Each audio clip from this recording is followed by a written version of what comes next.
question 8. So again, I think this is another one where it's important to get your diagram properly labelled up. So P has got a weight of 1.5 G, and therefore also a normal reaction of 1.5 G. And because P is being pulled along left to right along a rough horizontal table, there's going to be some friction in the opposite direction to the motion, so that's going right to left, and friction equals mu times the normal reaction, so that's a fifth times the normal reaction of 1.5 G. And then again, just get used to doing these two tensions and the direction of these tensions. The tensions in the two strings are obviously the same. And then looking at Q, we can obviously Q's got a weight of 3G. So we're going to generate a simultaneous equation here by first of all looking at it from the point of view of P alone, and then secondly from the point of view of Q alone.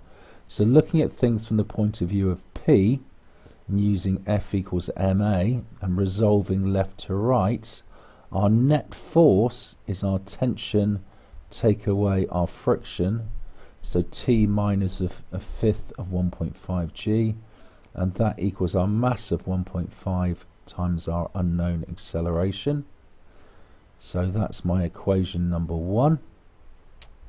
And then moving on and looking at things from the point of view of Q and resolving downwards, we've got F equals ma again as our starting point, so our net force downwards is going to be 3G minus T, and that equals 3 lots of our acceleration.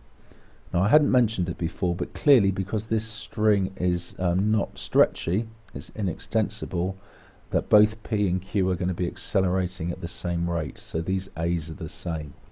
So I've got my two equations. I've got T minus a fifth 1.5 G equaling 1.5 A, and secondly 3G minus T equaling 3A.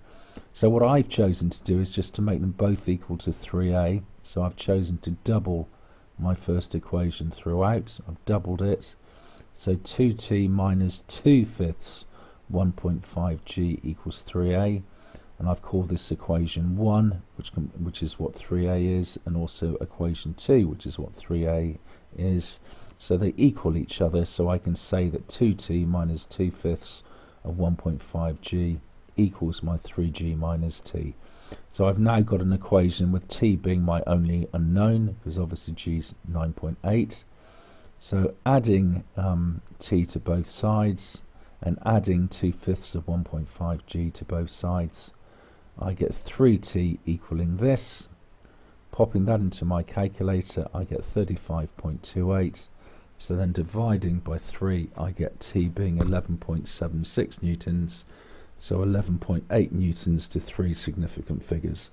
Always give your answers to 3 significant figures when you've used G of being just 9.8. Now for part B, I've now got to work out the magnitudes of the size and direction of the resultant force exerted on the pulley by the string.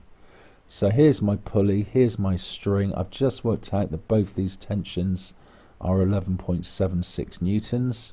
Okay, I think just from the point of view of the direction, if you can just picture that these two strings are pulling away, it's going to be the net effect of these two tensions is going to be that the pulley is being forced down at 45 degrees below the horizontal. So that's part of my answer, because obviously these are symmetrical forces. And then with regard to the resultant, the size of the overall force, so we've got this force here and a force going up of 11.8.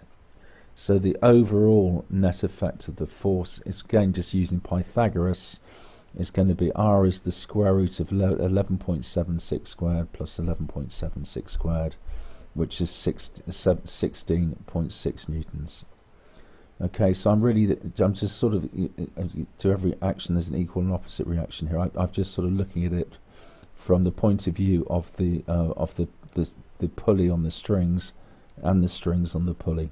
Okay, because clearly this force is going upwards at 45 degrees, but that's equal and opposite to this one going downwards at 45 degrees.